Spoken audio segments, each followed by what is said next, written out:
5 kali sehari, setiap hari, lebih dari 1 miliar Muslim sujud kepada Allah. Seperti perintah Muhammad, Nabi mereka.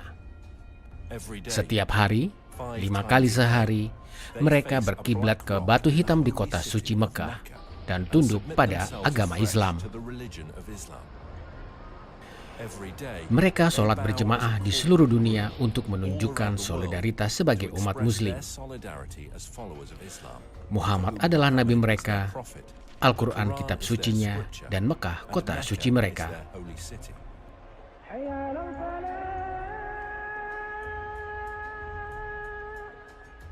Akan tetapi saat penemuan arkeologi menyatakan yang berbeda, para ahli benar-benar mempertanyakan dan menantang sejarah hadirnya Islam. Jika para ahli itu benar, bagaimana hal itu akan berpengaruh pada umat Muslim zaman sekarang? Saat ini kita memiliki berbagai teknologi yang tak tersedia dulu. Dengan teknologi modern, kita bisa menyusun ulang sejarah tahun-tahun awal Islam dan juga mengerti berbagai hal yang menjadi teka-teki selama ini. Di seluruh dunia, berbagai universitas, museum, perpustakaan memindai buku-buku dan tulisan-tulisan kuno dan memuatnya di internet agar bisa dibaca semua ilmuwan dan cendekiawan. Saat ini kita bisa memeriksa manuskrip kuno hanya dengan beberapa klik tombol mouse. Sekarang para akademis dan ahli-ahli amatiran dapat dengan cepat meneliti melalui satelit lokasi dan detail yang dulu hanya bisa dilakukan dengan usaha yang mahal dan sukar. Mereka juga bisa membagi informasi ke seluruh dunia lewat media sosial dan forum-forum akademis. Sekarang, untuk pertama kalinya, riset zaman baru tentang Islam mulai muncul. Kita bisa menyusun ulang apa yang terjadi di Arabia 1500 tahun yang lalu.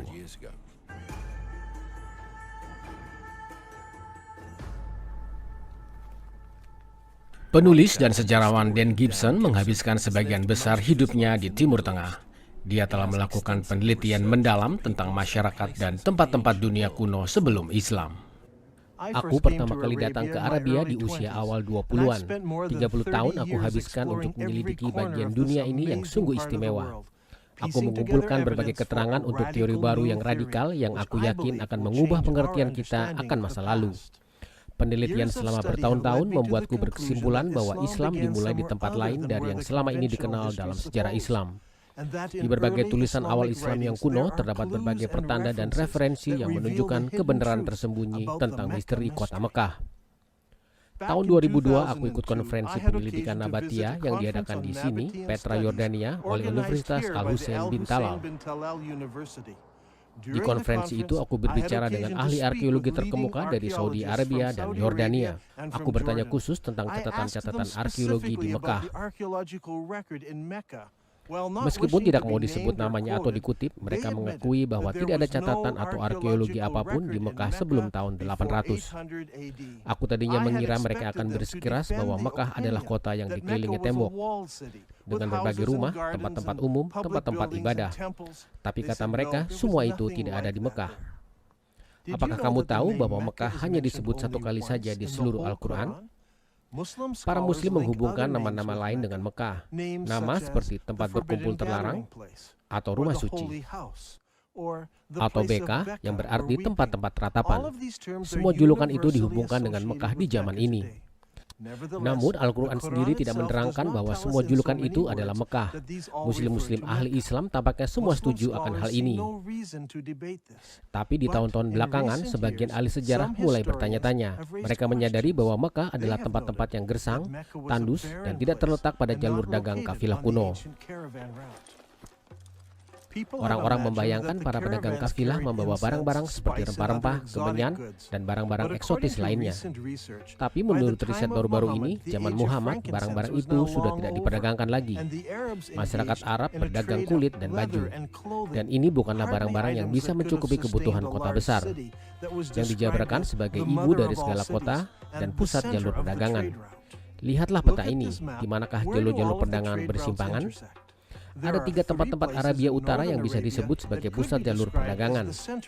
Yang menarik, Mekah bahkan bukan tempat-tempat persinggahan, karena Mekah bahkan tidak terletak pada jalur dagang kafilah. Di film ini, kita akan menemukan mengapa tiada penemuan arkeologi apapun di Mekah di zaman Nabi Muhammad. Mengapa penjabaran tentang Mekah tidak sesuai dengan keadaan alamnya?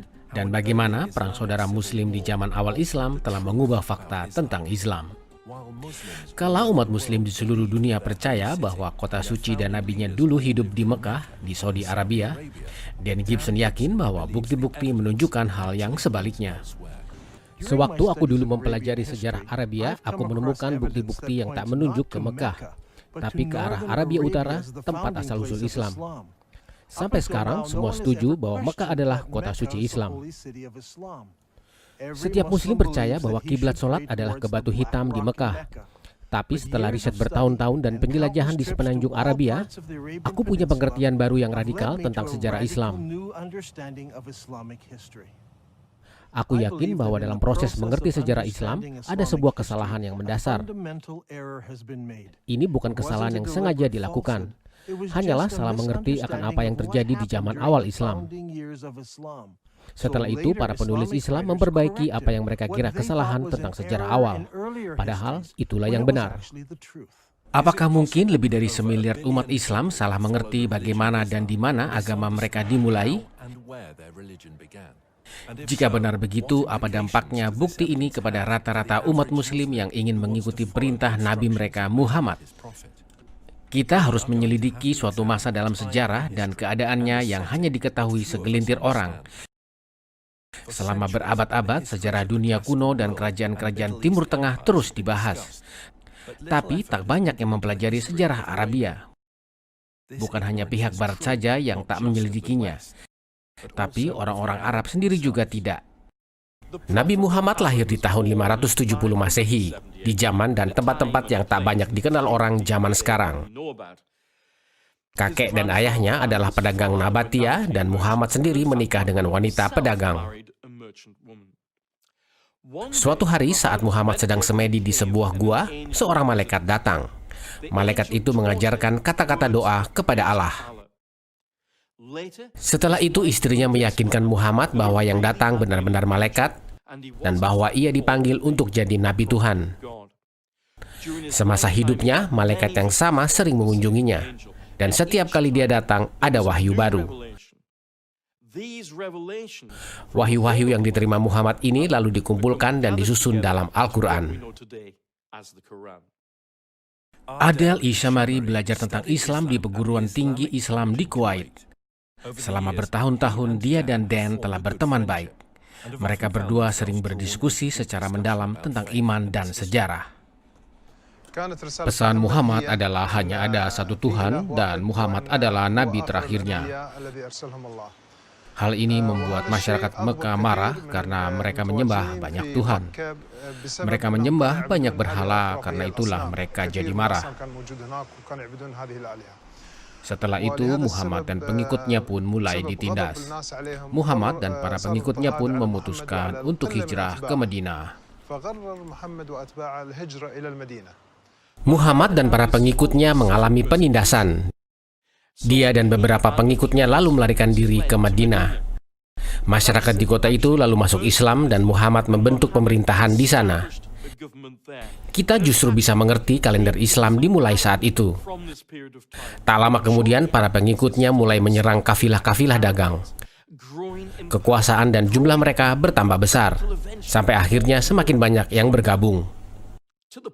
Sehingga akhirnya mereka menjadi kekuatan militer yang besar, bahkan menguasai seluruh Jazirah Arabia. Muhammad memiliki angan-angan untuk membawa Islam ke seluruh dunia. Akan tetapi dia tiba-tiba meninggal dunia. Di saat itulah terjadi pertentangan yang berkembang menjadi perang saudara. Tapi meskipun ada perpecahan dan pertikaian ini, tetap saja ada keinginan untuk menyebarkan Islam ke seluruh dunia. Akhirnya daerah Afrika Utara dan Asia Tengah dikuasai Islam. Sekarang, Islam adalah agama terbesar kedua di dunia. Di zaman sekarang, di seluruh Timur Tengah, jika perusahaan pengembang ingin menggali untuk fondasi bangunan, haruslah ada petugas dari Kementerian Barang-Barang Kuno, baik di Yerusalem, Damaskus, atau Amman di Yordania. Dimanapun kamu menggali, hampir pasti kamu akan menemukan peninggalan-peninggalan kuno. Di kota Mekah, Saudi Arabia, perusahaan pengembang menggali di mana-mana. Mereka mendirikan gedung-gedung raksasa, hotel-hotel pencakar langit. Tapi yang sangat mengejutkan para arkeologis adalah tidak satupun sisa-sisa bekas kota kuno apapun di bawah Mekah. Kota tempat-tempat Muhammad lahir adalah kota yang besar. Kota itu mampu menggalang orang-orang dalam jumlah besar sebagai kafilah dagang atau kekuatan militer. Kota itu tidak hanya berpenduduk banyak, tapi merupakan kota agraris pula. Kota Mekah dikenal sebagai ibu segala kota dalam Al-Quran. El-Qura adalah nama Arabnya yang berarti kota indah yang penuh sisa-sisa bangunan dan tembok-tembok kota. Kota besar yang terkenal. Nabi Muhammad sering melakukan perjalanan jauh untuk kegiatannya sampai ia mencapai celah gunung di Mekah dan lembah-lembahnya. Aisyah, istri Muhammad, menceritakan bahwa salah seorang dari mereka merindukan Mekah. Sungguh, aku ingin tinggal sehari di lembah yang penuh berbagai jenis rumput. Saat kami tiba di Mekah, di kota yang diberkati dengan banyak air dan pepohonan, dan kami dengan senang tinggal di situ. Al-Bukhari menceritakan seorang tawanan yang makan anggur saat ia dirantai. Dan dia berkata, ini bukan musim buah di Mekah. Sukar dipercaya bahwa keterangan-keterangan itu adalah tentang kota Mekah. Daerah sekeliling Mekah hanyalah batu-batuan dan padang pasir saja. Rata-rata hujan di Mekah kurang dari 10 cm per tahun. Dengan suhu udara yang sangat panas dan daerah yang sangat tandus, tak mungkin bisa menanam tanaman apapun di sana. Apalagi menanam suplai makanan untuk memenuhi kebutuhan banyak penduduk. Namun, kota suci Islam digambarkan dengan ladang-ladang yang penuh dengan pepohonan, rumput-rumputan, dan lahan-lahan pertanian. Tapi tak ada tanah pertanian apapun di Mekah. Itu tak cocok dengan penjabaran dari sastra kuno. Ibnu Ishaq mengatakan bahwa masyarakat Mekah ragu untuk memotong pohon yang tumbuh di daerah keramat. Kehadiran pepohonan dan tanaman-tanaman di zaman kuno dengan mudah diuji dengan adanya spora dan serbuk sari di tanah dari zaman kuno yang masih utuh. Sampai sekarang tak ada bukti apapun bahwa ada pohon yang pernah ditanam di Mekah di zaman kuno. Teka-teki yang lain adalah kota Mekah ternyata tidak tercantum di semua peta Arabia kuno. Orang tentunya mengira kota kuno sebesar itu pasti tercantum di peta zaman kuno. Tapi tak satu pun peta kuno mencantumkan Mekah sebelum zaman Islam. Selama bertahun-tahun aku telah mengumpulkan berbagai peta Arabia kuno. Aku dengan rajin menerjemahkan semua peta-peta itu. Tapi aku tak pernah menemukan satu pun peta kuno yang mencantumkan Mekah di zaman pra-Islam. Tahukah kamu bahwa nama Mekah tak pernah tercantum di sastra apapun sebelum 740 Masehi? Itu 120 tahun setelah Islam didirikan. Tidakkah kamu heran bahwa di 120 tahun pertama dalam sejarah Islam, tiada negara apapun di sekelilingnya yang tahu tentang keberadaan Mekah? Bagaimana kota yang mampu menggalang kekuatan militer dengan ribuan tentara, kota yang memiliki lahan pertanian, pepohonan, rerumputan, buah-buahan, anggur bisa terabaikan oleh negara-negara tetangganya? Bagaimana mungkin bahwa kota besar dengan tembok-tembok, tempat-tempat ibadah, dan bangunan-bangunan umum tidak ditemukan pada catatan-catatan kuno negara-negara tetangganya, terutama jika itu adalah kota dagang yang melakukan perdagangan dengan semua negara tetangga. Dan yang paling membingungkan adalah ketika kita mengunjungi lokasi kota kuno itu, tidak ada peninggalan kuno arkeologi apapun di sana. Daerah itu bukanlah tempat-tempat yang penting, apalagi untuk jalur perdagangan. Banyak sejarawan zaman sekarang menyimpulkan sejarah berdirinya Islam hanya mitos. Sudah jelas ada perbedaan besar antara catatan sejarah Islam menurut Muslim dan apa yang ditemukan para arkeologis, sehingga kesimpulan yang mereka ambil adalah tulisan Muslim tentang sejarah Islam hanyalah mitos yang dikarang-karang. Dari riset selama bertahun-tahun, aku yakin bahwa catatan kuno tentang kota Mekah bukanlah mitos. Tapi catatan-catatan itu bercerita tentang tempat-tempat lain yang cocok dengan penjabarannya. Aku yakin Muhammad lahir dan dibesarkan di tempat lain, dan bahwa Muslim berkiblat ke arah yang salah saat mereka sholat. Menurut sejarah Islam yang diakui secara umum, Ka'bah adalah kuil utama di tengah kota Mekah dan merupakan pusat ziarah Arabia. Mempelajari ziarah sebelum Islam adalah awal riset yang baik. Menurut sejarawan Tabari, ada dua jenis ziarah, haji dan umroh, yaitu ziarah besar dan ziarah kecil. Kakek Muhammad dulu sering umroh sebelum zaman Islam. Umroh sebelum zaman Muhammad dilakukan di pusat ziarah Arabia, yang dikenal sebagai tempat-tempat berkumpul yang haram. Di tempat ini ada banyak berhala-berhala. Nama-nama ini telah ada sebelum zaman Islam. Muslim zaman sekarang masih menggunakan nama-nama yang sama. Nama-nama ini berasal dari luar dan bukan nama-nama Islami.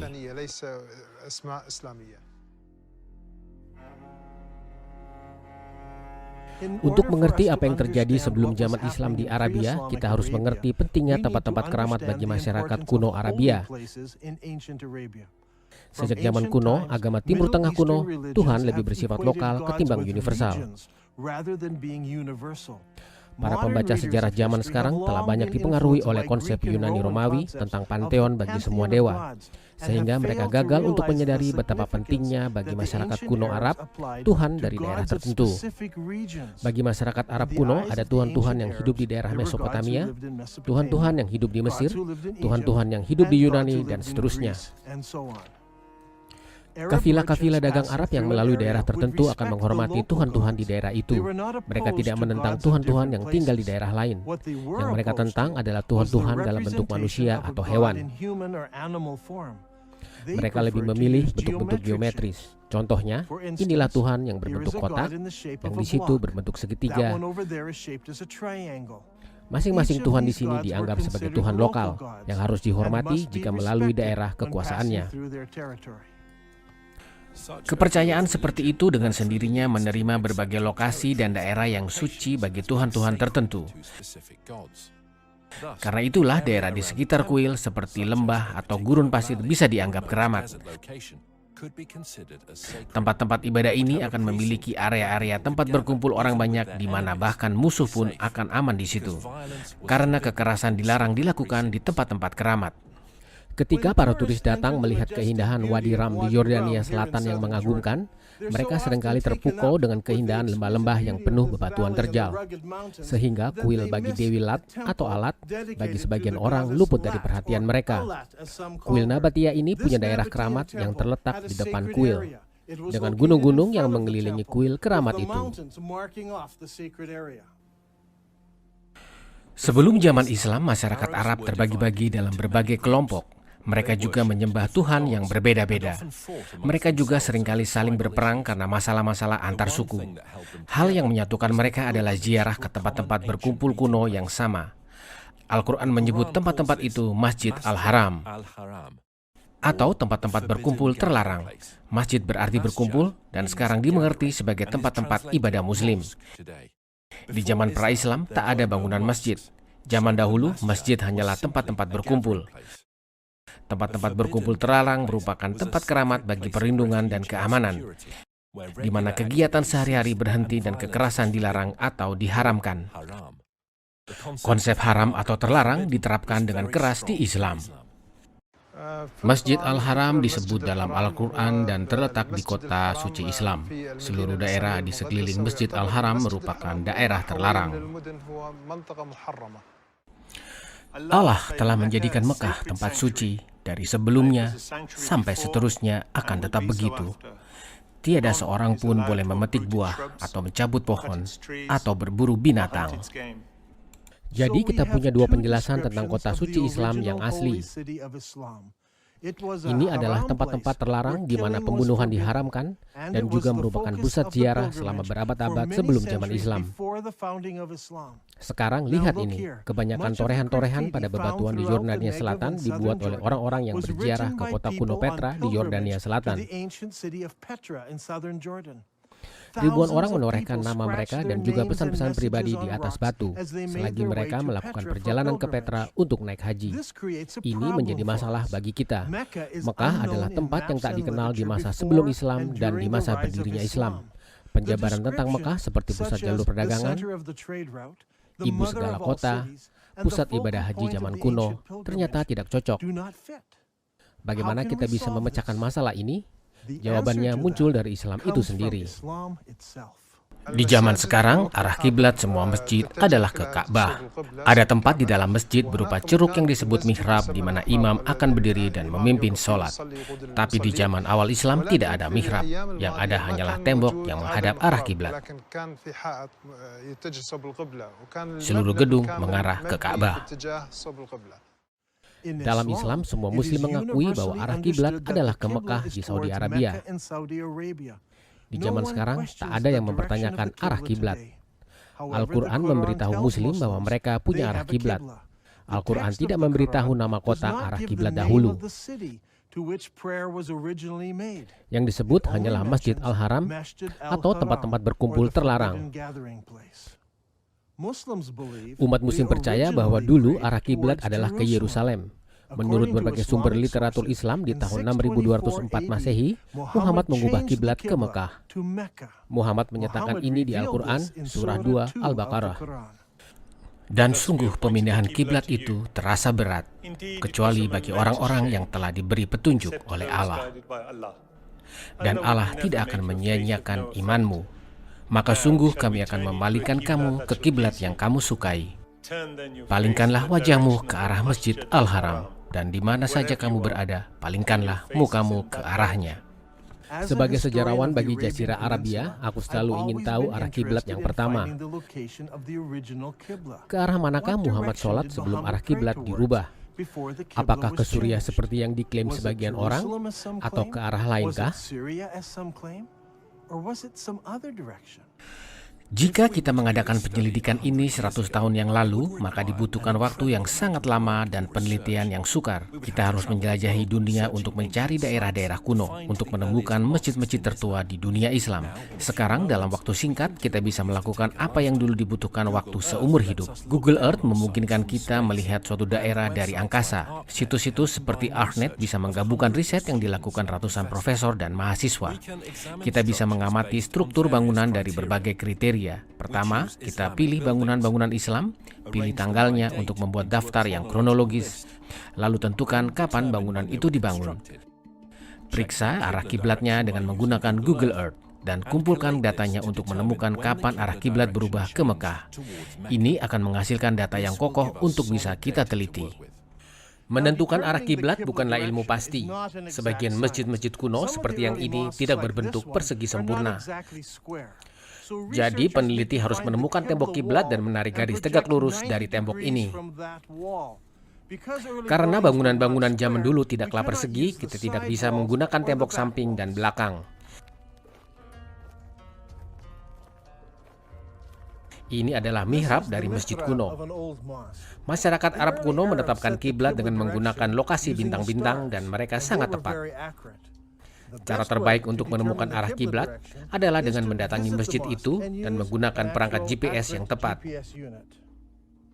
Tidak semua masjid bisa dipakai untuk riset ini. Banyak dari masjid-masjid kuno itu yang telah dirombak total seiring berjalannya waktu. Perombakan bisa begitu menyeluruh sehingga tak mungkin lagi mengetahui kiblat yang asli. Meskipun begitu, beberapa masjid kuno masih bisa diamati. Contohnya Masjid Dua Kiblat di Madinah. Menurut sejarah Islam, di masjid inilah sahabat-sahabat Nabi yang melakukan sholat diperintahkan untuk mengubah arah kiblat. Karena itu mereka berpaling dan mulai sholat menghadap Mekah. Pertanyaannya adalah, ke arah manakah kiblat mula-mula? Umat muslim siap dengan jawaban mereka. Dulu mereka sholat menghadap Yerusalem. Sekarang Masjid Al-Kiblat Nain menghadap ke Mekah. Tapi di tahun 1987, masjid itu diruntuhkan seluruhnya agar bisa dibangun kembali. Di dalam proses pembangunan kembali, fondasi awal terungkap. Mereka menemukan bahwa bangunan itu dulu memiliki tembok kiblat yang menghadap utara. Dugaan umum adalah ke Yerusalem. Umat muslim percaya bahwa dahulu kiblat ke arah Yerusalem. Ada cara mudah untuk menguji klaim itu. Jika kita kunjungi masjid-masjid tertua yang pernah dibangun, dan jika kita bisa menentukan arah kiblat di masjid-masjid tersebut, maka kita bisa lihat alurnya di peta dan periksa apakah semua mengarah ke satu arah yang sama. Kita akan menemukan satu dari tiga hal berikut. Mereka semua mengarah ke arah yang berbeda-beda, mereka semua mengarah ke Yerusalem, atau mereka semua mengarah ke arah lain. Setelah mengunjungi masjid dua kiblat di Saudi Arabia, terdapat 11 masjid kuno lainnya yang akan kita periksa. Masjid-masjid terletak di Cina, Mesir, Yordania Selatan, Lebanon, Yordania Tengah, Yaman, Israel, Irak, Yerusalem, Jalur Barat. Yang terakhir adalah Masjid Anjar di Lebanon. Maka jika kita tinjau menurut waktu pembangunannya, masjid kedua tertua yang masih ada terletak di Guangzhou, Cina. Guangzhou adalah nama modern bagi kota yang dulu bernama Kanton. Ketika Marco Polo mencapai kota ini di tahun 1300 Masehi, dia menemukan lebih dari 100.000 pedagang Arab dan Persia hidup di sana. Orang-orang Arab telah berdagang dengan orang-orang Cina selama ratusan tahun. Hal ini tercatat dengan baik dalam sejarah kuno. Paman Muhammad, Abdul Waqqas, pergi ke Cina saat melakukan tugas berdagang. Berdasarkan manuskrip Cina, dia membangun masjid bagi orang-orang Arab di Kanton di tahun 627 Masehi atau 6 tahun setelah Islam berdiri. Aku sendiri mendatangi masjid itu. Aku menggunakan GPS untuk menentukan arah kiblat masjid itu. Yang kutemukan sungguh mengejutkan. Masjid ini tidak menghadap ke Mekah. Masjid itu menghadap 12 derajat ke utara Mekah. Ini berarti masjid itu tidak mengarah ke Yerusalem pula. Arah kiblatnya melampaui Yerusalem terlalu jauh ke selatan. Masjid berikut, Masjid Fustat, dibangun di tahun 641, sekitar 20 tahun setelah Islam berdiri, di kota Fustat di luar kota Kairo. Masjid ini telah dibongkar, dibangun ulang, dan diperbesar beberapa kali. Karena itu, fondasi aslinya sudah tidak ada lagi. Akan tetapi, peta dasar bangunan yang asli masih bisa ditemukan. Catatan sejarah Islam mengatakan kiblat pertama mengarah ke timur dan lalu dirubah ke arah selatan, ke Mekah. Masjid kuno berikut yang masih ada adalah Umayyad Palace yang dibangun di Humaimah, Yordania Selatan. Sekitar 700 Masehi atau 80 tahun setelah Islam berdiri, keluarga Abbas membangun istana besar di sini. Rumah ini tidak memiliki bangunan masjid yang khusus, malahan umat muslim akan berkumpul di halaman untuk sholat. Rumah ini punya arah kiblat, tetapi tidak mengarah ke Yerusalem. Tahun berikutnya, masjid lain dibangun di Baalbek, Lebanon. Perhatikan bahwa arah kiblatnya tidak mengarah ke Mekah.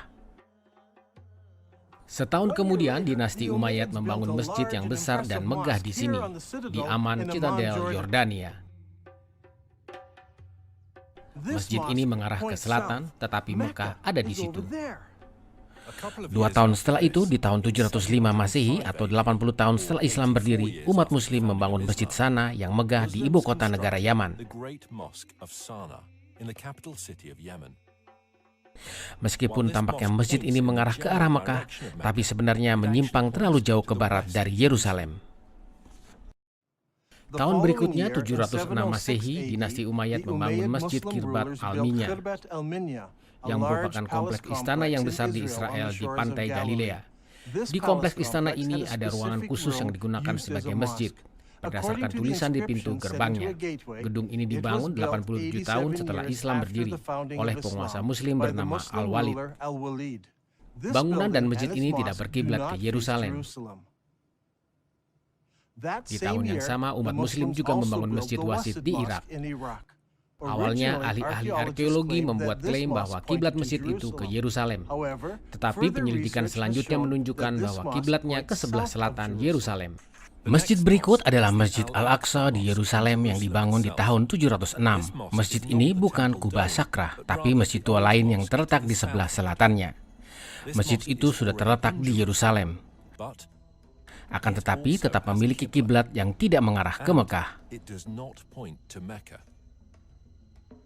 Masjid berikutnya dibangun tahun 724 atau 103 tahun setelah Islam berdiri. Ini adalah Masjid Kirbat Al-Mafzar di dekat Yeriko di lembah Yordania. Masjid itu dibangun di akhir zaman dinasti Umayyad. Dengan melihat dena masjid, tampaklah bahwa masjid dan istana itu menghadap ke selatan, bukannya ke Mekah. Di tahun yang sama, sebuah masjid dibangun di Anjar sekitar 58 km dari Beirut. Masjid ini dibangun di akhir zaman dinasti Umayyad. 30 tahun kemudian, gedung itu mulai runtuh dan akhirnya tidak dipakai lagi. Karena tidak pernah direnovasi, maka dengan mudah kita bisa melihat arah kiblatnya yang ternyata tidak mengarah ke Mekah atau Yerusalem.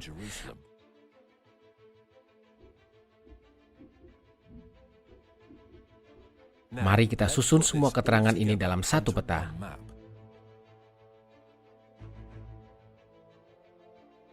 Hasilnya sungguh mengejutkan. Selama 100 tahun setelah Islam berdiri, 100% dari semua masjid-masjid tertua yang masih tersisa yang kita temukan, semuanya menghadap ke satu titik di Yordania Selatan, bukannya ke Mekah. Dari arah utara, selatan, timur, dan barat, semua masjid-masjid itu menghadap ke satu titik. Ini bukannya kesalahan kecil menentukan arah kiblat. Mereka semua secara khusus hanya menunjuk pada satu tempat saja, tertuju langsung pada satu titik itu, yaitu kota kuno Petra. Kota ini sangat terkenal di zaman sekarang. Tempat-tempat ini banyak dikunjungi turis-turis dari berbagai negara untuk mengagumi kuil-kuil besar dan monumen-monumen kuno di kota itu. Mungkinkah Petra adalah ibu dari segala kota seperti yang diterangkan di Al-Quran? Tempat-tempat ini adalah pusat dari tempat-tempat ziarah Arab. Mungkinkah Petra adalah tempat kelahiran Muhammad dan merupakan kota asal-usul Islam? Dan itu sungguh aneh. Engkau mengatakan bahwa kota itu Petra, padahal Bukhari mengatakan kota itu adalah Yerusalem. Apa yang harus kami percayai? Bagaimana kami bisa menerima keteranganmu jika Bukhari mengatakan kotanya adalah Yerusalem? Setiap Muslim mengatakan padaku bahwa dahulu umat Muslim sholat menghadap Yerusalem. Itu karena Bukhari bilang demikian. Aku juga setuju bahwa Bukhari menyebut kota itu adalah Yerusalem. Tapi Bukhari menuliskan itu 200 tahun setelah Muhammad meninggal. Dan dia menulis 100 tahun setelah kiblat berubah arah. Dengan begitu, dia itu bukan saksi mata. Dia itu hanya mengumpulkan yang orang-orang ingat. Dia sebenarnya menulis berbagai keterangan yang saling bertentangan saat itu. Sewaktu sebagian orang melakukan sholat subuh di Kuba, seorang pria datang menemui mereka dan berkata, perintah Al-Quran telah diturunkan pada Rasulullah malam ini, bahwa dia harus menghadap ke Ka'bah di Mekah.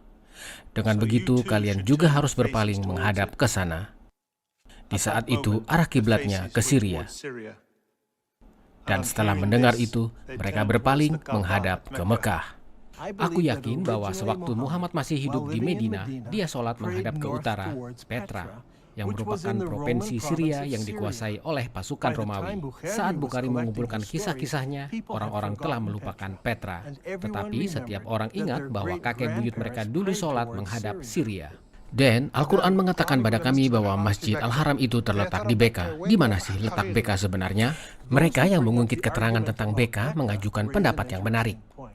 Aku setuju bahwa dalam sastra Islam nama Beka sama dengan kota suci pertama Islam. Ketika Muhammad masih muda, orang-orang memutuskan untuk membangun kembali Ka'bah. Di tumpukan batu, mereka menemukan bongkahan-bongkahan batu yang mengandung tulisan berbahasa Syriak, bahasa kaum Nabatia. Mereka lalu menemui orang Yahudi yang mengerti bahasa tersebut dan menerjemahkannya bagi mereka. Akulah Allah, Tuhan Beka.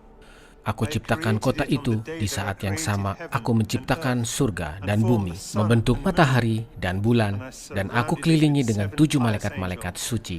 Kota itu akan tetap tegak berdiri selagi 2 gunungnya tegak. Aku berkati orang-orangnya dengan susu dan air. Kata Beka adalah kata Semitik kuno yang berarti ratapan atau tangisan. Jika sebuah tempat-tempat dinamakan Beka, ini berarti tempat-tempat menangis. Nama Beka tidak pernah digunakan bagi Yerusalem. Kata itu hanya muncul sekali saja di Alkitab di Mazmur 84 yang berkenaan dengan tempat-tempat yang dikenal sebagai lembah ratapan. Tapi Al-Quran juga menyebut tentang lembah ratapan, di mana Hagar meratap tentang anaknya Ismail. Al-Quran menyebut kejadian itu terjadi di Beka, yang merupakan nama asli tempat-tempat di mana Ka'bah dibangun. Sudah jelas lokasi ini bukan Yerusalem yang dibangun di atas gunung dan bukan di lembah. Kupikir jawabannya sangat sederhana. Terjadi banyak gempa besar di Petra, seperti yang terjadi di tahun 551 Masehi, hanya 19 tahun sebelum Muhammad lahir.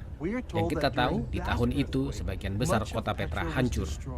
Petra bisa disebut sebagai lembah ratapan, karena begitu banyak orang tewas selama bertahun-tahun akibat gempa-gempa. Jika Petra memang kota suci Islam, harusnya ada bukti bahwa suku Muhammad yakni Quraisy pernah tinggal di sekitar Petra. Jika Dan Gibson bisa menemukan suku Muhammad tersebut, maka itu akan sangat menunjang teorinya bahwa Muhammad berasal dari Petra dan bukan dari Mekah.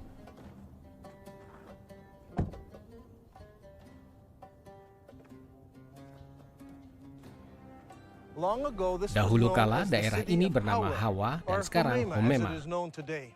Para arkeolog telah menemukan bekas tanah pertanian milik keluarga Abbasid dan masjid yang dibangun tak lama setelah itu. Ketika tentara Muslim dari Irak mengalahkan dinasti Umayyad di Damaskus, mereka ingin anggota keluarga Muhammad untuk mendukung dan mengesahkan pemberontakan mereka. Maka mereka datang ke sini, ke Homena, 27 mil dari Petra. Di kota inilah mereka menemukan keluarga Muhammad dan suku Quraisy.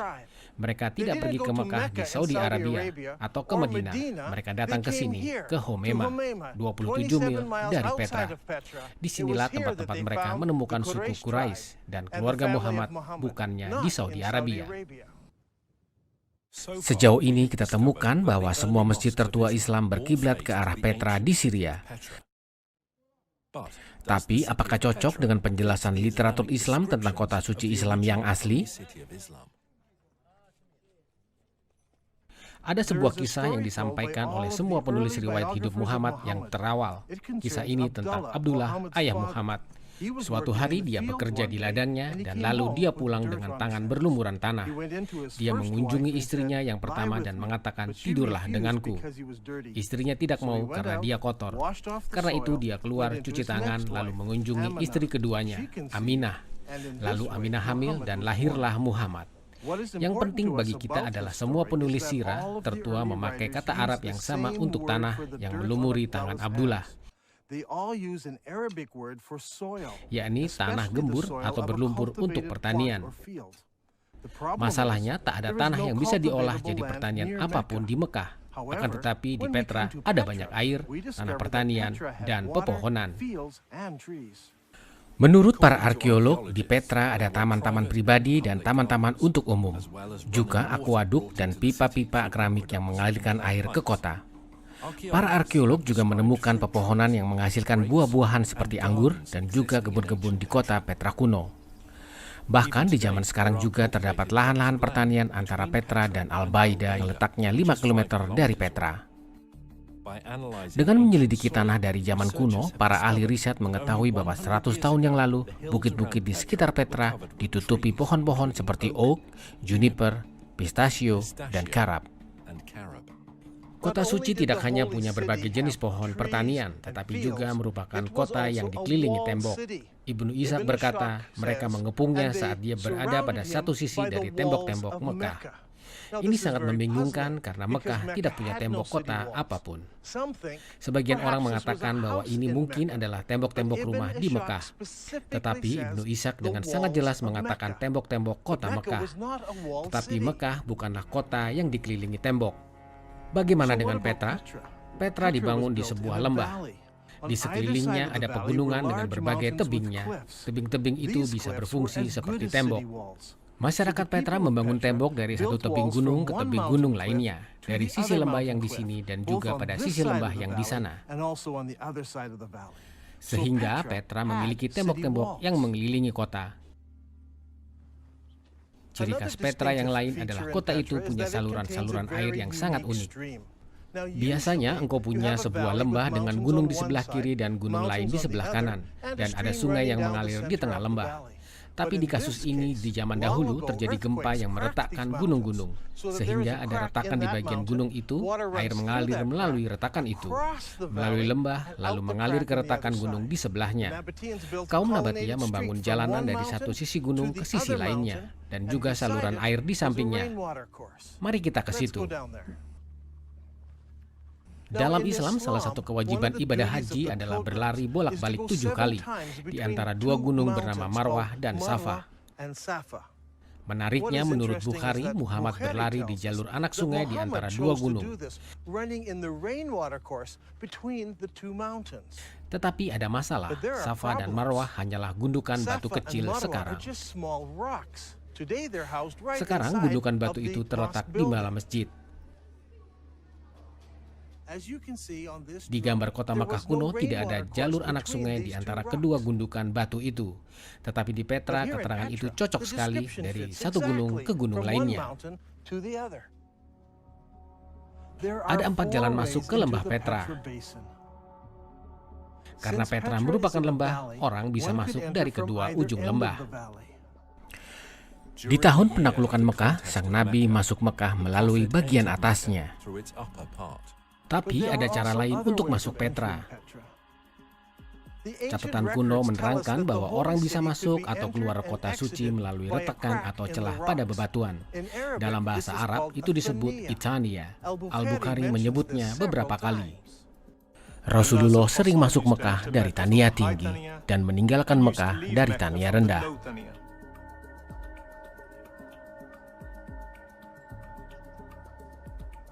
Sang Nabi terus maju sampai mencapai Tania, melalui mana orang bisa menemui mereka, yakni masyarakat Quraisy.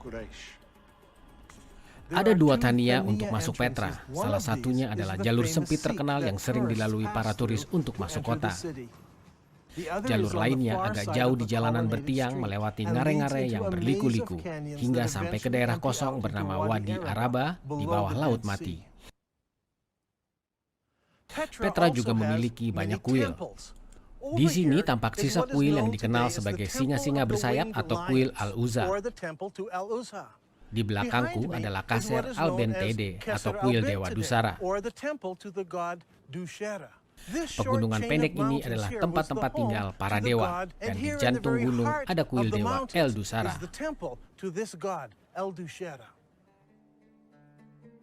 Ibnu Hisham mencatat kisah yang sangat menarik. Kisahnya pada masa awal Islam, dan baru segelintir orang yang memeluk Islam saat itu. Salah satunya ialah pria bernama Al-Tufail bin Namar dari Mekah. Dia memeluk Islam waktu bepergian. Begitu dia pulang kembali ke Mekah, istrinya juga memutuskan untuk memeluk Islam. Al-Tufail lalu menyuruh istrinya pergi ke kuil Al-Dusara untuk membasuh diri. Di tempat-tempat sakral ini ada air yang mengalir yang bisa dipakainya untuk membasuh diri. Dia melakukannya, setelah itu pulang dan belajar Islam. Apakah kisah ini terjadi di Mekah? 1000 km jauhnya dari sini? Padahal di Mekah tak ada kuil Dusara. Atau apakah kisah ini terjadi di sini, di Petra? Jika terjadi di sini, maka kuil Dusara inilah yang dikunjunginya untuk membasuh tangannya dan lalu pulang. Apakah ada kuil Dusara di Mekah? Di Saudi Arabia? Tidak ada. Tiada kuil apapun di Mekah. Tiada retakan gunung. Tiada jalur anak sungai. Tiada tembok-tembok kota. Tiada rumput. Tiada pepohonan apapun di Mekah. Tapi semuanya itu ada di Petra. Selama 100 tahun pertama Islam, setiap masjid di seluruh dunia Islam berkiblat ke sini, ke Masjid Al-Haram, ke tempat-tempat pertemuan terlarang di sini, di Petra. Tak ada kota lain di dunia yang lebih cocok dengan keterangan-keterangan itu selain Petra. Al-Khattab telah begitu menindas Zaid sehingga Zaid terpaksa pergi ke daerah tinggi di Mekah.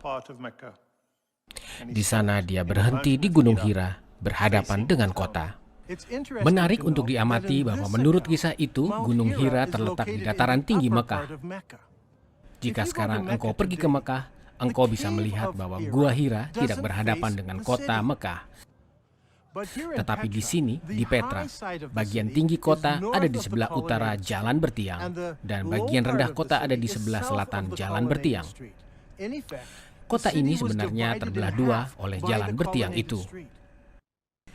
Jika Petra sebenarnya adalah kota suci Mekah, maka gua di mana Muhammad menerima wahyu pertama harus terletak di daerah situ juga. Literatur kuno mengatakan bahwa gua itu menghadap kota dan letaknya tentu rendah dekat tanah, karena Muhammad mencoba memanjat gunung untuk melemparkan diri ke bawah. Jika memang benar begitu, aku tahu tempat-tempat seperti itu, tetapi kita harus pergi ke sana.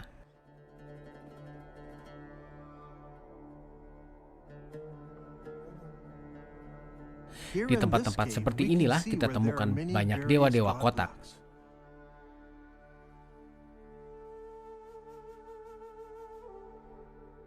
Di situ juga terdapat simbol bulan sabit yang besar.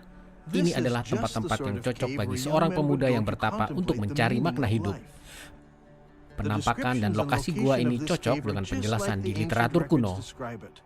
Di luar kota, berhadapan dengan kota, dan bukti bahwa orang-orang ke situ untuk penyembahan dan pertapaan.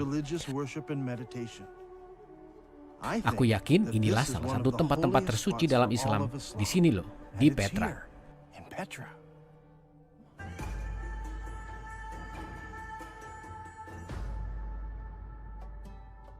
Al-Quran mengharuskan Muslim untuk berkiblat ke Masjid Al-Haram saat sholat. Masjid Al-Haram bukanlah sebuah gedung, lebih dari sekedar bangunan saja. Ini adalah daerah besar yang ditandai dengan batu-batu yang besar. Batu-batu ini menunjukkan batas sekeliling daerah yang haram. Pembunuhan apapun dilarang dalam daerah suci ini. Bahkan burung pun tidak boleh dibunuh. Batu apakah yang dibutuhkan untuk menandai daerah seperti itu? Jika hanya dengan tumpukan batu kecil, maka akan tersaru dengan bebatuan lainnya di padang pasir. Tandanya haruslah batu yang besar yang istimewa, sehingga siapapun tahu pasti bahwa itulah batas daerah keramat. Di Mekah zaman sekarang tidak ada batu penanda daerah keramat. Para sejarawan sejak dulu bingung seperti apa batu penanda daerah keramat itu. Mungkin batu penanda itu telah hilang atau mungkin tidak pernah ada di daerah itu. Jika Petra adalah kota suci Islam yang asli, maka tentu saja batu-batu penanda dan istimewa itu tidak akan ada di Mekah, tetapi ada di Petra. Ada ciri khas Petra yang sangat mempesona. Ketika turis datang ke kota ini, mereka melewati bebatuan kotak raksasa yang disebut sebagai batu jin. Sebutan ini diberikan oleh masyarakat Beduin yang tinggal di situ. Yang menarik adalah terdapat lebih dari 20 batu besar yang menandai daerah masuk ke kota ini. Mungkinkah batu-batu ini penanda batas daerah terlarang? Mungkin itulah sebabnya batu-batu kotak ini tidak terdapat di Mekah. Jika perkiraan itu benar, maka daerah terlarang atau Masjid Al-Haram harusnya terletak di sini. Dan jika memang begitu, maka Ka'bah juga harusnya terletak di sini juga. Tapi ternyata tidak, karena orang bernama Ibnu Zubair memindahkannya. Sejauh ini kita telah mempelajari arah kiblat Muslim yang awal. Seperti yang telah kita lihat, semua masjid yang didirikan di 100 tahun pertama di zaman Islam berkiblat ke Petra. Dengan menggunakan dua masjid di Citadel aman, Dan Gibson bisa memperkirakan kapan kiblat berubah. Adakah petunjuk kenapa arah kiblat berubah dalam literatur Islam? Jika kita melihat pada sejarah Islam di zaman itu, kita menemukan perang saudara dalam Islam yang kedua. Banyak perang terjadi di Islam. Ada beberapa perang saudara yang terjadi setelah kematian Muhammad. Karena itulah ada Muslim Syiah dan Muslim Sunni di zaman sekarang. Dinasti Umayyad adalah Sunni. Mereka menang perang dan berkuasa di Damaskus. Di zaman ini gubernur kota suci Islam adalah Abdullah bin Zubair. Dia saat itu sangat tidak senang. Menurut dia kota suci adalah kota terpenting di dalam Islam, ibu dari segala kota. Tapi para penguasa Umayyad memilih Damaskus sebagai ibu kota Islam yang baru. Selain itu, banyak yang tak suka akan pertikaian dan korupsi yang terjadi di Damaskus. Di tahun 683 Masehi atau 64 tahun setelah berdirinya Islam, Ibnu Zubair memproklamirkan dirinya sebagai khalifah kota suci. Dan ini memulai terjadinya perang saudara Islamiyah yang kedua. Kekhalifahan Umayyad bereaksi keras, lalu mengirim tentara menyerang kota suci. Ibnu Zubair lalu melakukan hal yang sangat mengejutkan. Dia menghancurkan Ka'bah, kuil keramat Islam. Ibnu Zubair lalu menghancurkan tempat-tempat keramat Ka'bah sampai dia meratakannya dengan tanah. Dia lalu menggali fondasinya, lalu dia meletakkan Hajar Aswad di sebelahnya pada tabut di atas seuntai kain sutra. Bani Umayyad memerangi Ibnu Zubair dan sahabatnya. Tapi setelah 40 hari datang berita bahwa Khalifah Yazid ibnu Muawiyah di Damaskus telah wafat. Panglima-panglima perang Bani Umayyad mengatakan perang belum usai. Tapi mereka harus kembali ke Damaskus agar Khalifah baru bisa ditetapkan. Sebagian keluarga Umayyad juga berada di medan perang itu, dan mereka menuntut kembali ke Damaskus dengan penjagaan seluruh tentara. Maka seluruh tentara meninggalkan kota suci. Masalah yang kita hadapi saat ini adalah ketidakcocokan waktu. Menurut catatan sejarah Islam, sangat jelas bahwa saat sang khalifah mati terbunuh, putranya yang berusia 13 tahun diangkat menjadi khalifah yang baru. Al-Tabari jilid 20 menyatakan secara spesifik bahwa putranya hanya berkuasa selama 40 hari setelah ayahnya wafat sebelum dia juga dibunuh. Saat itu pasukan tentara kembali ke Damaskus dari kota suci. Pasukan tentara yang lambat akan butuh banyak hari untuk mengarungi 1.400 km dari Mekah melalui gurun pasir, Saudi Arabia ke Damaskus, Suriah. Jika pasukan itu bergerak 32 km per hari, masih butuh 43 hari dari Mekah ke Damaskus. Jika engkau tambahkan waktu di saat utusan datang membawa berita, waktu yang dibutuhkan pasukan tentara untuk memutuskan pulang dan bersiap-siap berangkat, ditambah waktu 43 hari di perjalanan, pada akhirnya tidak cukup waktu. Mekah terlalu jauh dari Damaskus sehingga tidak masuk akal. Tetapi jika kota suci adalah Petra, maka jaraknya akan jadi sangat lebih pendek, 435 km. Masalah jarak ini menjadi wabah bagi sejarah Islam berkali-kali. Mekah di Saudi Arabia itu terlalu jauh letaknya untuk bisa masuk akal dalam sejarah awal Islam. Setelah tentara Bani Umayyad pergi, Ibnu Zubair punya waktu untuk membangun kembali pertahanannya dan bersiap menghadapi serangan pasukan Umayyad yang akan datang lagi. Aku ingin memperlihatkan sesuatu padamu. Ini adalah sebagian dari buku koleksi sejarah Islam oleh Al-Tabari. Al-Tabari berhasil mengumpulkan banyak data tentang apa yang terjadi di setiap tahun sejarah Islam. Dia menghabiskan 1 bab atau bahkan 2 bab untuk membahas setiap tahun. Tetapi sesuatu yang aneh lalu terjadi. Pertempuran di kota suci terjadi selama beberapa tahun. Tetapi tahun 70 Hijriah dalam sejarah Islam adalah tahun yang sangat penting. Al-Tabari menghabiskan 15 halaman untuk menerangkan tentang apa yang terjadi di tahun 69 Hijriah. Dan dia menghabiskan 27 halaman untuk menerangkan tentang apa yang terjadi di tahun 71. Tapi di manakah kisah tentang tahun 70? Lihatlah ini. Untuk tahun 70 dia hanya menulis beberapa baris kalimat saja. Apakah dia tidak menemukan lebih banyak data untuk tahun 70? Atau apakah editor di masa itu kemudian menyensor keterangan tentang tahun itu dari buku Tabari? Yang ditulis hanya beberapa kalimat saja, tetapi apa yang dicatatnya memberikan beberapa detail yang penting. Dikatakan bahwa Mus'ab ibnu Zubair yang rupanya adalah saudara Abdullah ibnu Zubair membawa pasukan ke kota suci. Apakah pasukan ini berupa peralatan militer? Bukan. Dikatakan dia membawa banyak kuda dan onta. Aku yakin bahwa di tahun inilah para pengikut Ibnu Zubair pindah dari Petra ke selatan, ke Gunung Pasir Arabia untuk mencari tempat-tempat di mana mereka bisa bertahan terhadap serangan dinasti Umayyad. Semua detail tentang tahun 70 ini telah dibuang dari kitab sejarah Tabari. Tetapi kita tahu bahwa mereka membawa banyak kuda dan onta. Dan tiada tujuan lain selain untuk memindahkan banyak orang keluar kota. Kegiatan ini terus berlangsung sampai tahun berikutnya. Jadi, Ibnu Zubair memanfaatkan waktu jeda ini untuk melakukan proyek religius. Dia memutuskan untuk kembali membangun Ka'bah. Tapi Al-Tabari tidak memberitahu di manakah lokasi Ka'bah yang baru tersebut dibangun.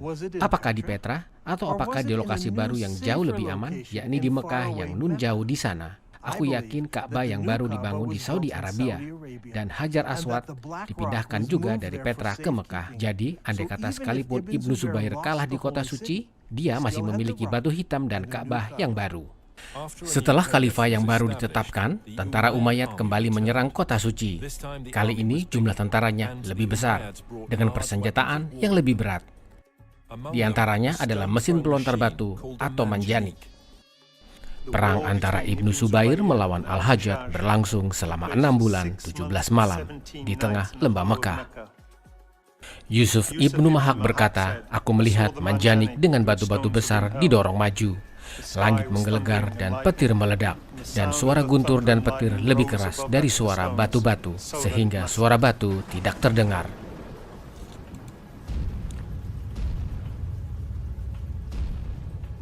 Di saat pertempuran, Ibnu Zubair berlindung di reruntuhan gedung di sebelah Ka'bah, dan perang baru pun terjadi di situ yang mengakibatkan daerah Ka'bah di kota suci benar-benar hancur total. Akhirnya Ibnu Zubair kalah dalam peperangan itu. Tetapi kekalahan itu juga ditanggung oleh mereka yang tinggal di kota Madinah di Saudi Arabia dan Kufah di Irak. Aku yakin bahwa di saat itu dunia Islam sedang kacau balau. Apakah mereka harus sholat berkiblat ke Petra, atau mereka harus sholat berkiblat ke Mekah? Kekhalifahan besar Islam terbagi dua. Awalnya penguasa Islam Bani Umayyad di Damaskus sholat berkiblat ke Petra. Tetapi mereka kalah perang dan bagian kekhalifahan dikuasai Bani Abbasid.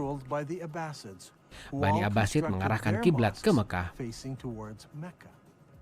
Di masa itulah kita mulai terlihat perubahan pada bangunan-bangunan masjid. Sebelum zaman itu, semua masjid mengarah ke Petra. Tetapi untuk pertama kalinya, masjid-masjid baru mulai mengarah ke Mekah di Saudi Arabia. Tetapi masalahnya masih tetap ada. Apa yang harus dilakukan dengan masjid-masjid yang lama? Masjid-masjid tua itu dibangun menghadap ke Petra. Di saat itulah masjid-masjid mulai menggantungkan tanda pengumuman di tembok untuk menunjukkan arah kiblat untuk sholat. Dikatakan bahwa saat Utsman jadi khalifah, dia memerintahkan papan pengumuman dipasang di tembok masjid di Madinah. Hal ini dilakukan agar umat muslim bisa tahu arah kiblat dengan mudah ke Mekah. Nah, ini adalah perkembangan keadaan yang sangat menarik, karena sampai saat itu umat hanya perlu sholat menghadap tembok kiblat yang mengarah ke kota suci. Mengapa engkau perlu memasang tanda kiblat kecuali jika arah kiblat sudah diubah? Di masa ini, sekitar 89 tahun setelah Islam didirikan, mihrab mulai dibuat di dinding masjid untuk menunjukkan arah sholat. Mihrab ini juga dibangun di masjid-masjid yang lebih tua dan juga masjid-masjid yang baru dibangun. Di zaman sekarang, mihrab itu sudah menjadi standar pada semua masjid. Tapi dulu sih tidak ada. Mihrab baru mulai dibuat setelah arah kiblat dirubah. Semasa perang, Bani Umayyad di Damaskus masih sholat berkiblat ke Petra. Sedangkan kelompok pemberontak di Madinah dan Kufah melakukan sholat berkiblat ke Saudi Arabia. Ketika tentara Kufah bertemu dengan Ibnu Zubair, Bujair Ibnu Abdullah al-Muslim bicara, "Terpujilah Allah yang menguji kita dengan belenggu dan mengujimu dengan memaafkan kami."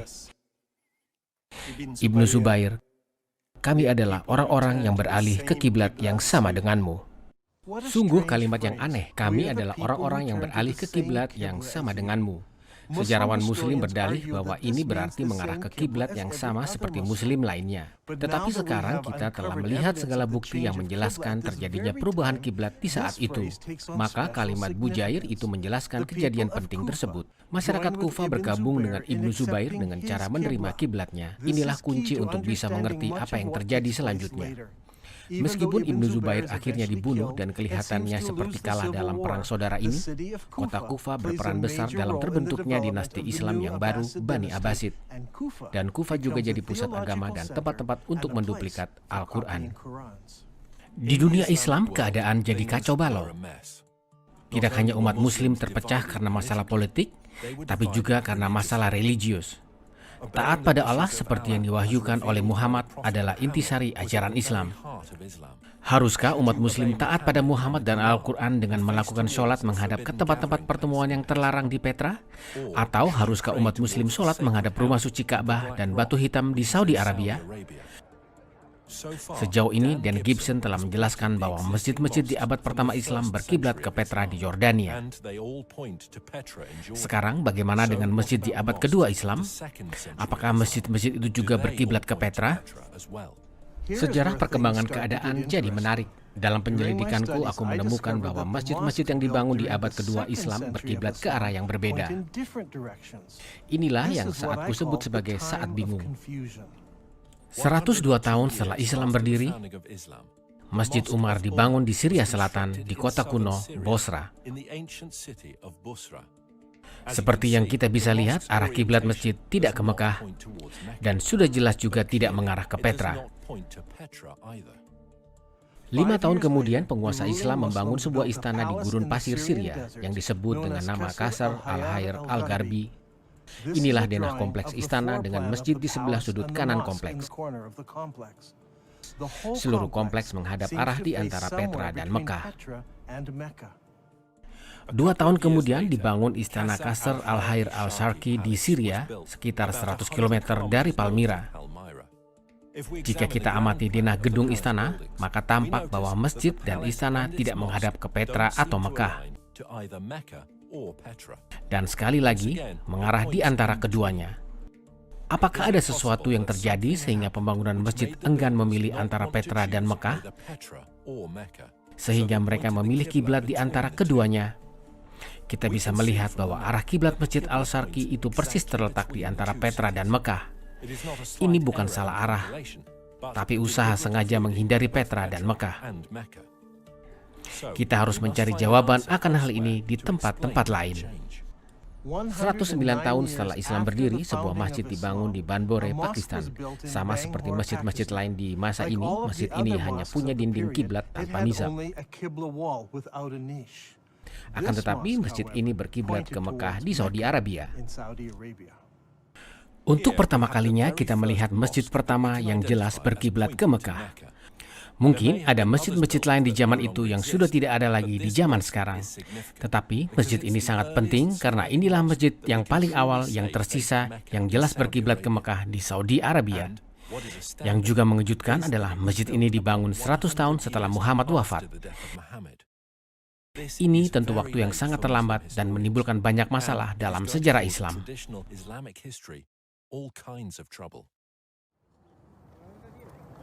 Salah satu bangunan masjid terpenting yang kami selidiki adalah istana di daerah benteng kota Amman, Yordan.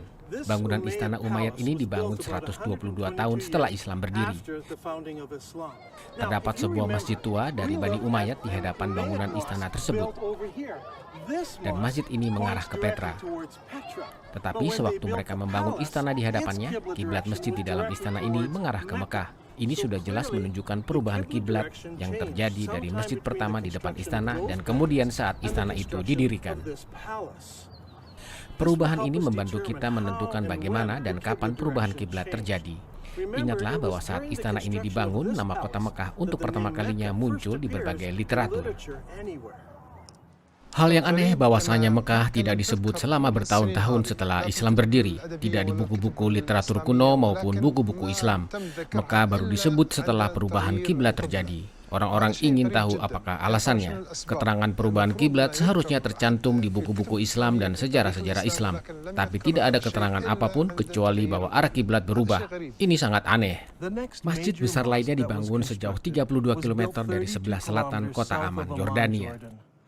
Istana dan Masjid Musata yang dibangun di tahun 743 Masehi, seperti yang bisa kau lihat. Ini merupakan istana besar yang mempesona dari Bani Umayyad. Masjidnya terletak di sebelah selatan gedung istana menghadap ke Petra. Malah seluruh gedung menghadap ke arah Petra. Yang menarik dalam hal ini tampaknya sekarang Islam terpecah menjadi beberapa kelompok. Kelompok Umayyad yang tradisional membangun masjid dengan kiblat ke Petra.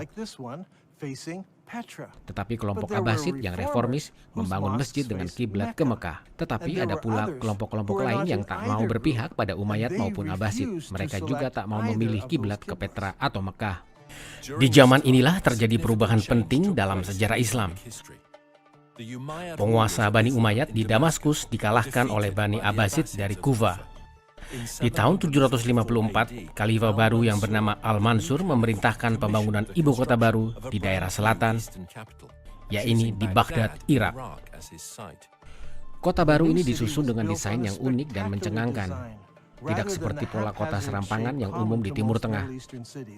Kota ini dibangun dengan pola melingkar. Penata kota mendatangi daerah baru dan menabur abu untuk menggambar denah kota.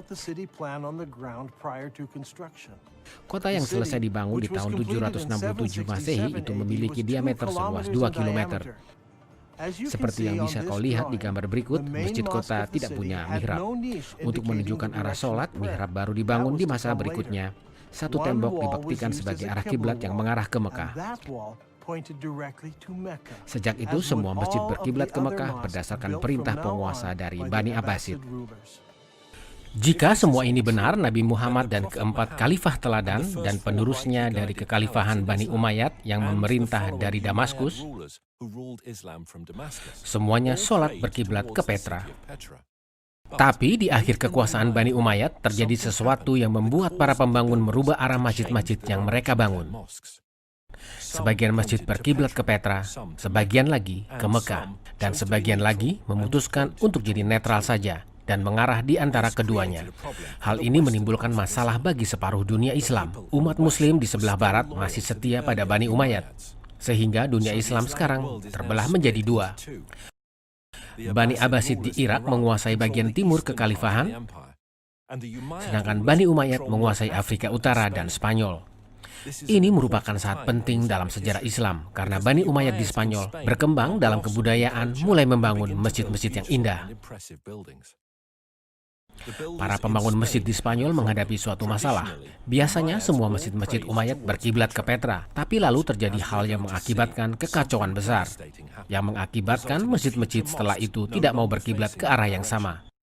Musuh mereka Bani Abbasid sekarang sholat menghadap ke Mekah di Saudi Arabia. Karena itu, mereka tak mau berkiblat ke sana. Maka, apakah yang harus dilakukan para pengikut Umayyad?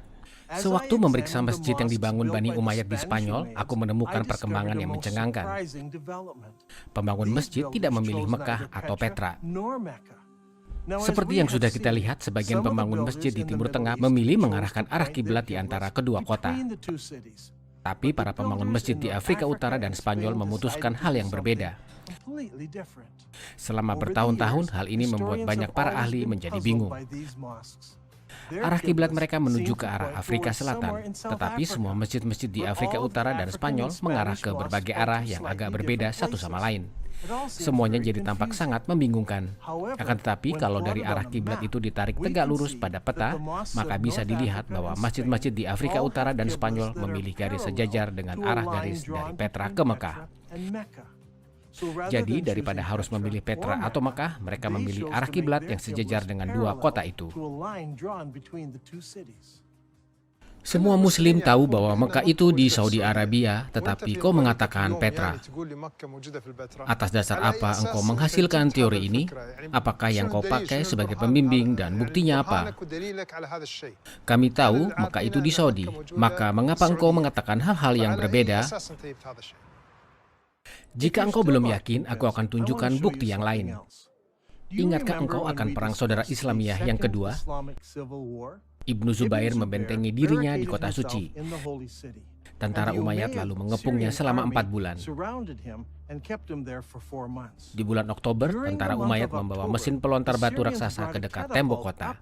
Mereka lalu melontarkan batu sampai ke daerah suci Islam. Bagaimana hal ini bisa terjadi? Biasanya orang-orang hidup di belakang tembok-tembok kota. Batu-batu yang dilontarkannya tentu menghancurkan rumah-rumah di situ. Tetapi di kasus ini dikatakan batu-batu yang dilontarkan menerjang tempat-tempat suci Islam yang terletak di tengah-tengah kota.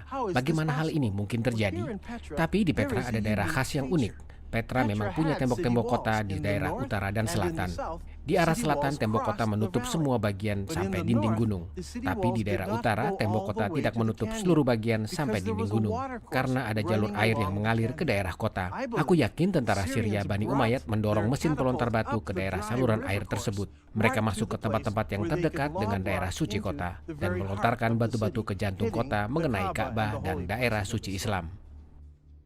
Tim arkeologi dari Brown University telah menggali di Petra selama bertahun-tahun. Proyek mereka dikenal sebagai penggalian daerah kuil besar. Sewaktu menelaah hasil penggalian mereka, Dan terkejut tatkala melihat bukti-bukti yang menunjang teorinya. Salah satu ciri khas unik bangunan ini adalah orang-orang membangun pertahanan di sini untuk menghadapi serangan. Lihatlah tempat-tempat pintu ini, mereka menutup ini agar bisa membela diri. Ini terjadi tak lama setelah gempa bumi di tahun 551 Masehi. Kita bisa melihat ini dari bagian atap rumah yang digunakan saat pembangunan tempat-tempat pertahanan itu. Akan tetapi tidak ada catatan tentang peperangan di Petra di saat tersebut. Kita tahu ini terjadi di zaman awal Islam. Tapi ini bukan satu-satunya bukti yang kita miliki. Sewaktu dilakukan penggalian, para arkeologi menemukan lebih dari 400 batu-batu dari alat pelontar batu. Batu-batu itu dikubur di tempat-tempat dan waktu yang tepat. Batu-batu ini merupakan bukti yang kuat bahwa peperangan memang terjadi di sini. Dan juga bahwa lokasi Ka'bah yang asli adalah dekat dengan tempat-tempat ini. Dunia Islam terbelah dua, antara pihak tradisionalis melawan pihak reformis. Kaum tradisionalis sholat berkiblat ke Petra di Yordania. Kaum reformis sholat berkiblat ke Mekah di Saudi Arabia. Yang lain sengaja pilih arah yang di tengah. Bagaimanakah penyelesaian masalah ini? Petra, kota ratapan, menderita bencana alam yang dahsyat. Gempa bumi hebat menggoncang Petra, meruntuhkan bangunan-bangunan, kuil-kuil, tempat ibadah, dan rumah-rumah. Kerusakan begitu besar sehingga kota itu tidak pernah dibangun kembali. Bukti sisa Ka'bah yang pertama sudah lenyap sekarang. Batu-batu yang dilontarkan tentara Syria telah menghancurkan dinding-dindingnya dan Ibnu Zubair menghancurkan sisanya. Di tahun 713 Masehi, sebuah gempa bumi menghancurkan waduk yang membagi air di sekitar Petra. Terjangan air menghanyutkan segala bukti apapun yang masih ada. Dengan lenyapnya kenangan atas Petra dari pandangan mata, sejarah Islam yang ditulis sekitar 150 tahun kemudian tidak pernah menyebut nama Petra lagi. Dengan berlangsungnya waktu, ingatan tentang dua tempat ini melebur menjadi satu, menjadi Mekah saja di Saudi Arabia. Mulai saat ini, semua kiblat mengarah ke Ka'bah di Mekah saja. Hanya di zaman modernlah di mana peralatan arkeologi, foto-foto satelit, dan teknologi internet mengizinkan para saintis, ahli arkeolog, sejarawan saling membagi keterangan. Barulah para ahli tersebut mulai menyusun kembali berbagai keterangan untuk mendapatkan penjelasan baru. Ini sungguh aneh, aku baru kali ini mendengar keterangan seperti itu. Apakah engkau mau umat muslim percaya akan hal ini? Mengapa hal ini tidak ditulis di literatur Islam atau dicatat di buku-buku sejarah? Apakah engkau mau mengatakan bahwa Islam lupa, sengaja melupakan? Mengapa hal ini tidak disebut sama sekali? Sungguh sangat aneh. Untuk bisa mengerti berbagai kejadian yang mempengaruhi penulisan sejarah Islam, kita harus mengetahui beberapa hal. Pertama, aku yakin terjadi kekosongan literatur di awal kekhalifahan Islam. Hal ini diakibatkan para muslim fanatik yang membakari buku-buku dan manuskrip-manuskrip, menghapus berbagai keterangan, membakar perpustakaan, dan menghancurkan segala literatur kecuali Al-Quran, yang sebenarnya adalah sedikit informasi di sana-sini akan apa yang diingat orang, akan wahyu-wahyu yang disampaikan oleh Muhammad. Pembakaran yang dilakukan penguasa muslim itu ditulis jelas dalam catatan sejarah. Salah satu bukti adalah surat yang ditulis di tahun 640 Masehi oleh sang kalif pada Jenderal Amru, pemimpin tentara muslim di Mesir, yang bertanya pada sang kalif, apakah yang harus dia lakukan dengan ribuan buku di perpustakaan di Alexandria? Jawaban sang kalif telah dicatat dan dikenal selama berabad-abad. Tentang buku-buku yang kau sebut, inilah jawabanku. Jika isinya sesuai dengan wahyu Allah, simpanlah. Wahyu Allah itu sudah jauh dari cukup. Sebaliknya, jika isinya tidak sesuai dengan wahyu dari Allah, tak ada gunanya disimpan. Bakar saja. Penulis Muslim Ibnu Al-Kifti menulis bahwa buku-buku itu disebarkan pada tempat-tempat permandian di Alexandria. Buku-buku itu dibakar untuk menyalakan kompor untuk menghangatkan air mandi. Dikatakan bahwa dibutuhkan waktu 6 bulan untuk membakar semua buku yang berjumlah besar. Eutychius, kepala suku dari Konstantinopel, mencatat bahwa 4.000 tempat-tempat pemandian yang menerima buku-buku dari perpustakaan Alexandria. Pembakaran buku-buku ini tidak dimulai di Mesir, tapi 4 tahun sebelumnya di Persia. Khalifah Umar berperang melawan tentara Persia di Perang Qadisiyah di tahun 636. Di awal Januari 637, tentara Muslim mengepung kota Tasafan selama 2 bulan. Akhirnya kota itu jatuh dan tentara Muslim menguasainya. Dalam penyerangan, istana dan perpustakaan Tasafan dengan sengaja dibakar. Pada akhirnya, satu-satunya buku yang selamat di Arabia hanyalah Al-Quran saja. Jika kita membahas sejarah Al-Quran, para sejarawan kebingungan. Tampaknya kebanyakan isi Al-Quran disampaikan melalui oral dan bukan tulisan. Meskipun orang Arab bisa menghafal dengan baik, bahkan hafal seluruh Al-Quran, keutuhan keterangan dari tradisi oral punya beberapa kelemahan. Pertama, daya orang yang hafal ayat Al-Quran haruslah sempurna. Dan kasus Al-Quran telah terjadi pertentangan tentang bagaimana pengucapannya, bagian mana yang harus atau tidak harus dimasukkan dalam Al-Quran. Kedua, masalah yang timbul saat penyampaian ayat-ayat Al-Quran dari seorang ahli Al-Quran kepada orang yang kurang berpengetahuan. Dalam kasus Al-Quran, para pengingat Al-Quran adalah juga tentara-tentara Islam yang suka berperang dan banyak dari mereka yang mati dalam perang. Pengetahuan mereka tentang Al-Quran juga ikut hilang bersama nyawa mereka. Hal ini nampak jelas di Perang Yamama di mana disebut 450 Muslim yang hafal Al-Quran dibunuh. Hudzaifah bin Al-Yaman datang pada Utsman di saat masyarakat Damaskus dan masyarakat Irak berperang melawan masyarakat Armenia dan Azerbaijan. Hudzaifah khawatir karena para Muslim Damaskus dan Irak bersengketa tentang pelafalan Al-Quran. Maka dia berkata pada Utsman, "Wahai ketua Muslim, selamatkan negeri ini sebelum mereka berkelahi tentang wahyu ilahi." Maka Utsman mengirim pesan ke Hafsah, memintanya mengirim manuskrip Al-Quran agar kita bisa menyalin Al-Quran dalam duplikat-duplikat yang sempurna dan mengembalikan Al-Quran yang asli padamu. Hafsah lalu mengirim Al-Quran miliknya, sekelompok orang lalu duduk bersama dan menyalin Al-Quran tersebut. Utsman berkata pada 3 orang juru tulis Quraisy, "Jika engkau tidak setuju, tulis saja dalam dialek Quraisy, karena Al-Quran diwahyukan dalam bahasa mereka." Setelah beberapa duplikat Al-Quran dibuat, Utsman mengembalikan Al-Quran yang asli pada Hafsah. Utsman lalu mengirim 1 duplikat Al-Quran pada setiap provinsi Islam. Dia memerintahkan Al-Quran versi lainnya, baik berupa pecahan saja atau seluruh buku, dibakar semua. Maka pembakaran buku pun terus dilakukan. Sekarang bahkan Al-Quran pun dibakar. Tapi hal ini tidak menghentikan perdebatan akan apa yang harus dan tidak boleh dimasukkan dalam Al-Quran. Saat Al-Quran baru tiba di berbagai provinsi, orang-orang mempertentangkan isi Al-Quran ini. Sa'id Ibnu Thabit berkata, ayat dari surat Azab telah hilang saat kami menulis ulang Al-Quran. Aku dulu sering mendengar Rasulullah melafalkannya. Lalu kami mencarinya dan menemukannya pada Husain Ibnu Tabib Al-Ansari. 6 atau 5 duplikat Al-Quran itu sekarang adalah satu-satunya Al-Quran yang ada di seluruh kekhalifahan Islam.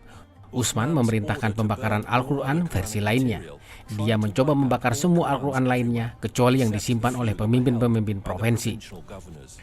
Awalnya Muslim membakar semua buku non-Islamia, kemudian Muslim juga membakar semua buku Al-Quran yang ada, kecuali 5 atau 6 duplikat Al-Quran. Ingatlah bahwa kekhalifahan Islam saat itu tersebar dari Samudra Atlantis ke Timur Tengah sampai Afghanistan. Dan hanya tersedia 5 atau 6 duplikat Al-Quran saja bagi daerah yang luasnya jutaan kilometer itu. Inilah yang kumaksud saat aku mengatakan kekosongan literatur.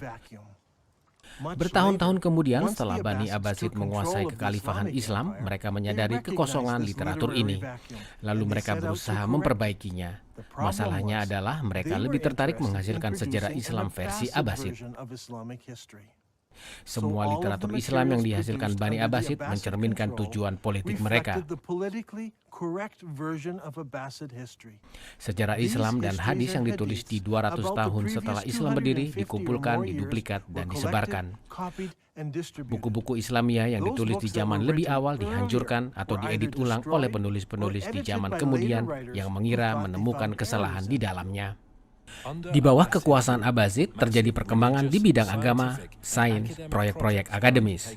Penguasa Abbasid mendorong perkembangan akademis. Mereka tak hanya menghadirkan Islam zaman awal dengan citra baik, tapi mereka juga menyatakan diri sebagai satu-satunya penguasa di kekhalifahan Islam.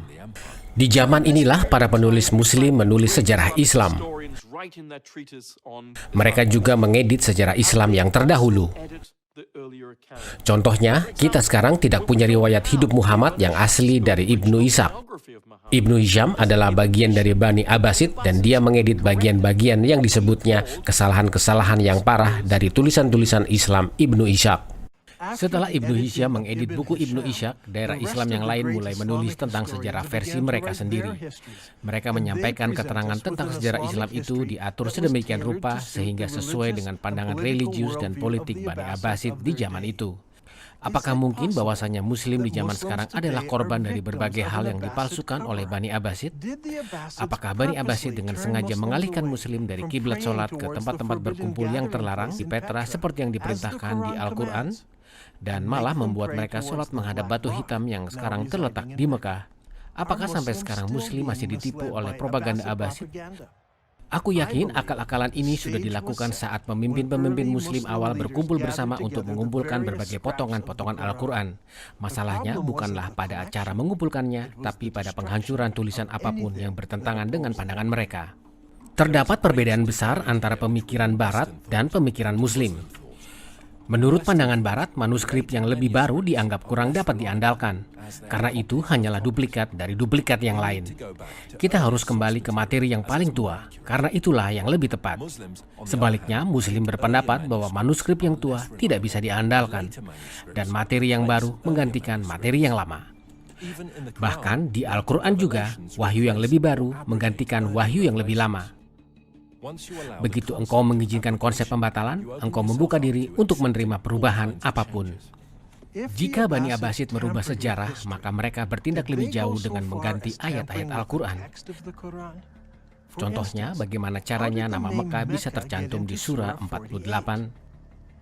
Abu Bakar pengganti Muhammad melaksanakan pengumpulan Al-Quran yang pertama.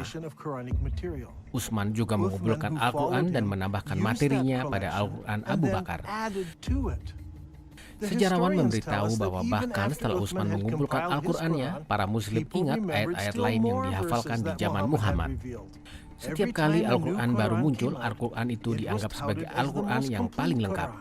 Al-Quran sebelumnya sudah baik, tetapi Al-Quran baru itu lebih lengkap, lebih banyak wahyu di dalamnya. Apakah Bani Abbasid menghasilkan Al-Quran yang bahkan lebih baru lagi, yang mengandung nama Mekah? Di zaman sekarang kita memiliki banyak Al-Quran Kufi dari zaman Abbasid, dari Istanbul ke Samarkand. Al-Quran ini menggunakan gaya tulisan Kufi yang diciptakan di kota Kufa. Tapi bagaimana dengan Al-Quran yang lebih awal yang ditulis dengan gaya tulisan lain? Aku telah membaca banyak serpihan-serpihan Al-Quran yang ditulis dalam gaya tulisan lain sebelum Kufi dikenal. Tidaklah mengejutkan bahwa ayat-ayat Al-Quran sebelum Kufi tidak mengandung perintah perubahan kiblat atau tidak pernah menyebut kota Mekah. Para ahli sejarah menuduhku ingin menulis ulang sejarah Islam. Sesungguhnya aku tidak mencoba melakukan itu, aku hanya mengusulkan satu perubahan kecil saja. Di zaman dahulu kala, kota suci Islam disebut Beka, yang artinya adalah ratapan. Aku yakin nama itu digunakan untuk menyebut kota Petra setelah terjadi gempa bumi berkali-kali yang menewaskan banyak orang. Setelah Ibnu Zubair memindahkan batu hitam ke Mekah, juru tulis hanya perlu melakukan perubahan kecil saja dalam penulisan di Al-Quran. Dalam bahasa Arab, Beka ditulis sebagai berikut. Sungguh mudah mengganti huruf ba menjadi mim. Perhatikan lagi, hanya itulah yang perlu dilakukan. Ini benar-benar perubahan yang tidak bisa dideteksi bagi pembaca selanjutnya. Apakah para penulis Al-Quran di zaman Abbasid mengganti kata Beka menjadi Mekah?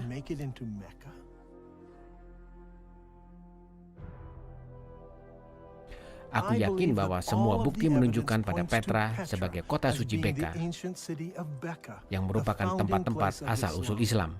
Semua masjid di abad pertama Islam berkiblat ke Masjid Al-Haram di Petra. Semua penjabaran daerah kota suci cocok dengan keadaan lapangan di Petra dan bukan di Mekah. Di Al-Quran, Muslim disuruh untuk sholat menghadap ke tempat-tempat berkumpul yang terlarang.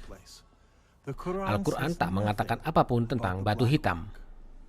Sudahlah jelas, walaupun teori Dan Gibson bersumber dari literatur sejarah Islam, dan walaupun dia sangat tertarik pada dunia Arab, teorinya tentu sukar diterima Muslim.